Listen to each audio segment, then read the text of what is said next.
And we're here, and we're not in that, because we're out here. But anyways, we are back for The Last Jedi. Rian Johnson's masterpiece. Holy smokes. What are your expectations? Best Star Wars movie ever? Oh yeah. No, probably not. But it's going to be pretty hard to top I'm Empire. prepped. Look at that. Embrace the darkness.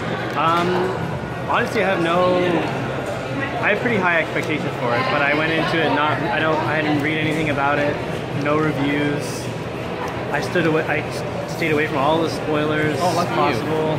Lucky you. I am going into it with a fresh mindset. I love Looper, so I love Rian Johnson. Looper was interesting. I watched all the trailers. I would say the last one is the crappiest one because it actually says something, even though Johnson said it doesn't spoil anything. But the fact that something happens in that trailer, don't watch that trailer. But anyways, I look forward to it. I mean, it's supposed to be funny, the sound, the colors, I mean, everything. I'm just hyped. I'm not fooled by the misdirection in the trailer. I'm not fooled by it. Yeah, I mean, like people, if you watch movies, you know those are two different backgrounds. You can try and do it any way you want, but I know that Rey's not going to the dark side unless she's a double agent. Exactly, and she's the actual villain, and Kylo Ren's the actual good guy. So, I don't know I really don't know what to expect from this movie. Other than I will be really annoyed by porks. I can guarantee that 100%. I'm just going to be so excited and pumped, and I can't wait because it's going to be amazing. How many times are you going to watch this? There's a good chance I'll watch this more than twice in theater. Oh, I watched it 4 times last time. I rewatched it once. My dad actually watched the Cantonese dub yesterday night, and it was kind of hilarious. It's probably weird. Yes, it was very weird. But anyway, so I technically have seen it 6 times now. Nice. So I actually do remember everything. But yeah, we're not in that because we're not super fans, because we're not hardcore fans. But yeah, we're doing it before opening day, so that's always a plus. Anyways, we're rambling, hyped. I'm looking forward to it, excited. I don't know, we'll talk more when we come back. So this is before. I'll probably be too blown away to speak, but probably. And you can show your reaction. I'll be crying. Tears, man, tears. So this is before, and this is after. Holy smokes! Snook. Okay, spoilers, because whatever, because you can't talk about this without saying anything. I don't really care about your audiences. Discuss the movie without spoilers. But yeah, people just walk away from us because we spoil it. Anyways, so here we go. Our enemy is gone, and the big baddie's dead. Mark Hamill playing Mark Hamill is also gone. Yep. Which I'm glad about. Let's just fly through this. We're gonna ramble because this movie is hard to digest because we stood there for 15 minutes probably. Overall, I'm disappointed. Overall, I didn't like it. Lukewarm. Yeah, I mean, like parts of it. Visually, it's great, beautiful shots. But like I said to you, I felt the same way about this one that I felt about Force Awakens. I was probably in the minority on not liking it. I think it's half. People hated it that it was A New Hope again. I really wasn't into this movie, and especially after they killed Snoke, I was like, okay, I'm done. Okay. But for me, I think I really enjoyed Force Awakens because it was the fact that they came back. I think that sort of made me blind to everything. So it's just like, okay, episode 7 exists, guys. Let's just be happy and just be happy. But then this one is 8 and we have 9, so it's guaranteed we're gonna get more. And I feel like they should have ramped stuff up. And I mean, like, Rey was great, Mark Hamill was great. Rey is the saving grace of this Kylo Ren's like arc was good, but then it's just when Snoke dying, like I felt like that should have been farther down the line. I'm done with Kylo Ren now. I don't know. He hasn't given me. I feel like I did like that he took that moment, that opportunity to seize power for himself. That was good. I think because that's what I've been craving from him all along. That's true. To just be full evil and just take the power. Yeah, I think we're biased. Yeah, we're biased because we've seen so much, we've read so much. So storylines, I think, like we know what's coming, but it's just how do they pull it off?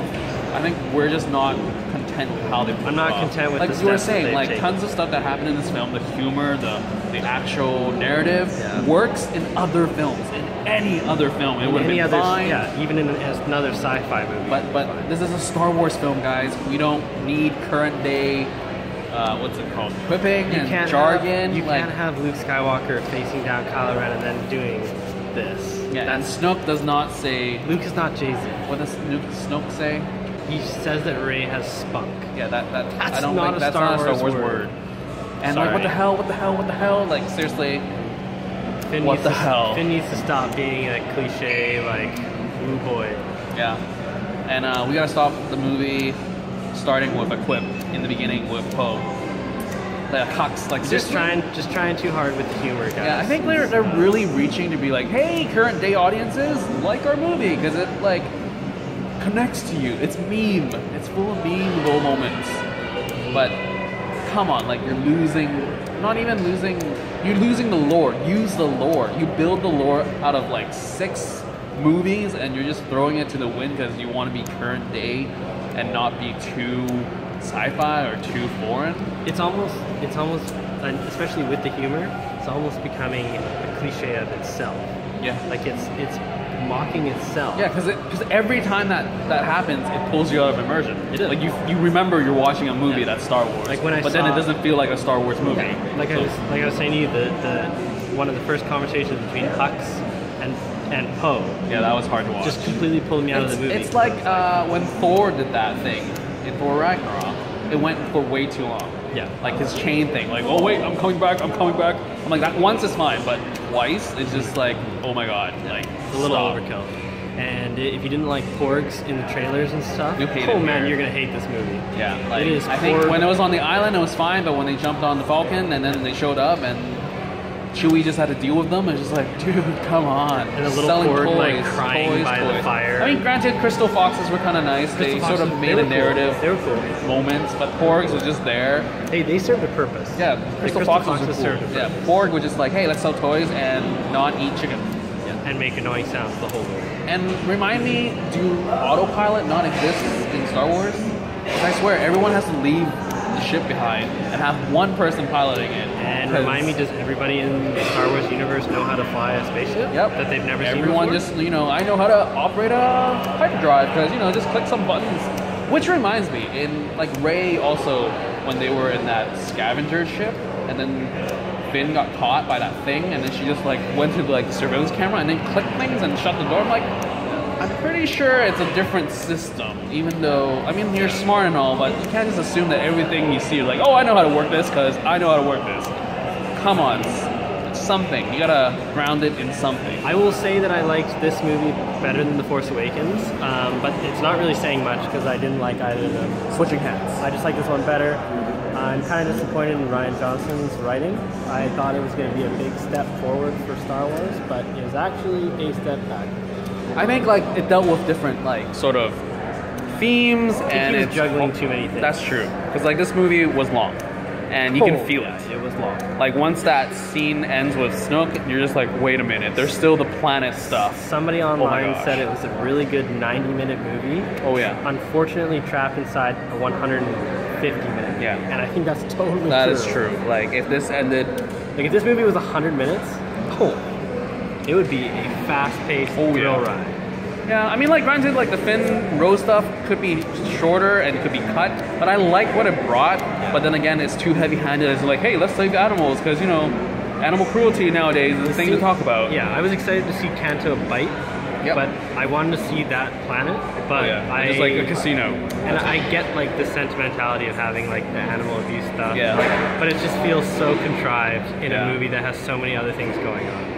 Del Toro is good. Yeah, I love his character. Del Toro. Really hope he returns, but I doubt it. Yeah. But I bet they'll flesh him out in the book. Captain Phasm is useless. Yep. Once again. Yay. Less screen time even. Good job. But at least we see her eye now. Yeah. And I really feel bad for her when she does her press junket. It's like, dude, you were hardly in the movie. She totally talks up her character all the time. Yeah. And they're like, yeah, she's going to have a bigger, beefed up role. Yeah, and like what? No. You're going to come back as Boba Fett? And you're like, come on. I'm pretty sure you died, so...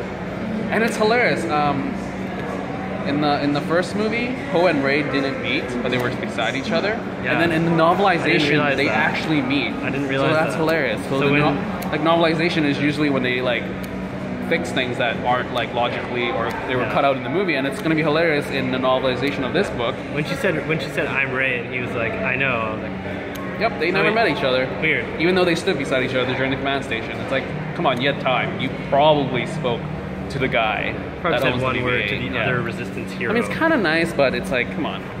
Anyway, so I like the fight sequences. I like the guards. That was kind of cool. Sequences there was cool, but it's just like, yeah, this is more like, I don't know. It's just like the build up to it. I still have to watch episode 9 to see where the story goes, but essentially I'm just in it for Rey at this point. Yep. I'm in it to see Rey and Kylo Ren because my guy Snoke, the all-powerful dude, talked up so much. But I guess like we're saying, it matters because it's like Luke is gone, Snoke is gone, so it's like your biggest people are gone. You have to. You can't leave Luke behind. I just feel like before the Empire and the Rebellion both seemed like very strong, separate pieces, and now they both feel like two tattered pieces, just like scattered and weak. Like when the shaky hands. The First Order has all the weaponry, the ships, blah blah blah, but their leadership is so like messed up that they don't feel like. I know. Like, how did Hux become this role? Like, they just don't feel like a strong army. And then you have the Resistance, who are just like a ragtag bunch of people, literally just they're so running away all the organized. time. And they have all these vice admirals. I like how all of a sudden they just like hyperspace to one area, and then they're like, oh yeah, by the way, we have this mining planet that has like a heavily armed base. Because we don't want to tell you about it. Why wasn't that in our plans? Hope is not real. So why wasn't that in our plans before? Why didn't we tell anybody that there's a base there so that they could? You have like, hey, we can survive this. Just hang on. It's a huge. And seriously, this movie should be retitled Hyperspace. Solves all your problems. Send Laura Dern into hyperspace. That was cool though. I mean, that was cool, but I did not expect. I actually didn't even know if that was possible. And well, I think they just sort of said that it's possible ever since episode 7, when you can drive out of a ship. Yeah, that was like really like. So all in all, well, one more thing, like because you should elaborate on how you're happy Mark Hamill's gone. I have nothing against Mark Hamill as an actor, although I kind of do. He's just become like, he's now at that point in his career where he's just Mark Hamill. Yeah. And I can't, like, now that he's older, he basically looks like an old, like, hobbity version of Luke. I don't believe him as powerful. And when I watch his, like, facial expressions and stuff, he just looks kind of, I don't know, he looks like he's overacted, but I know, I'm not an actor. Okay, compare him to Harrison. You think Harrison pulled off Solo better, or? Yeah, I feel like that. Yeah. He actually and even Carrie Fisher does a way better job playing her character than Mark Hamill. Yeah. Mark, like the Luke Skywalker that we see here is completely changed, and I know that part of that is like the point. But it's just, again, his lines. It's the way he's delivering his lines. It's the way he's responding to things. Like when he has this little thing with Yoda, you know. That was kind of nice, but at the same time, it was like, man, the build up to this is kind of Yeah. So a lot of the problems are build up. What I'm saying is, I'm not mad that Mark Hamill's gone. No, I'm not either. That was kind of cool. I'm a little mad that Luke didn't get one final fight to show off his skills. But that being said, he still does get to show off his Jedi mastery by pulling off essentially like one big trick. So, which was crazy. So there's that. So a lot of the things in this movie would have worked if he wrote another movie, not Star Wars. Just call it like, the last something. And here's the thing. Rian Johnson directed this. Colin Trevorrow is directing episode 9. Well, he got kicked already. Oh yeah, that's right. He's done. Who's directing it now? Oh, J.J. Abrams. How behind are you? See, you know what? Okay, so now the guy who directed the other movie I didn't like is directing episode 9. So... Hey, and also one last thing before we leave is I feel like this movie was 5 and 6 together. There were too many homages to 5 and 6 put together. You have the whole Snoke meeting, and you have like Kylo saying Vader lines, and then him being followed by 2 TIE fighters. That's all Vader. Which I think is another part of the reason why it's almost like mocking itself, because you're trying to pay homage to the original films, but it's not really necessary, and you can create your own identity as a film. Like your characters are strong enough. Different. They are. The settings are strong enough to be like, do your own thing. You don't need homages, because people aren't watching this for homages. They want new stories of Rey and Kylo, and you can sneak the odd reference or Easter egg in there, but you don't need to retread old ground, because you end up mocking yourself, and that's really what's happening now in episode. That's what's happened in episode 7. Yeah. and that's what happened in episode 8, and what will probably happen in episode 9. So. Yep. Well, maybe they won't now, because they're like, oh, we're done with 4, 5, and 6. Let's homage to 1, 2, and 3. Oh boy. Anyways, we talked way too long, and we gotta go home. Anyways, go see it, decide for yourself. Yeah. Hyperspeed and hyperdrive. I don't know about Rian Johnson's new trilogy. Yeah, I'm not very excited anymore. I'm not sold. And then the fact that I found out that Disney said okay without him writing anything down. All I'm hoping for now is an Old Republic TV series. Yeah. That's all I want. Well, at least Johnson's not doing that for sure. Anyway, that's it. This is the before and after for The Last Jedi. Later.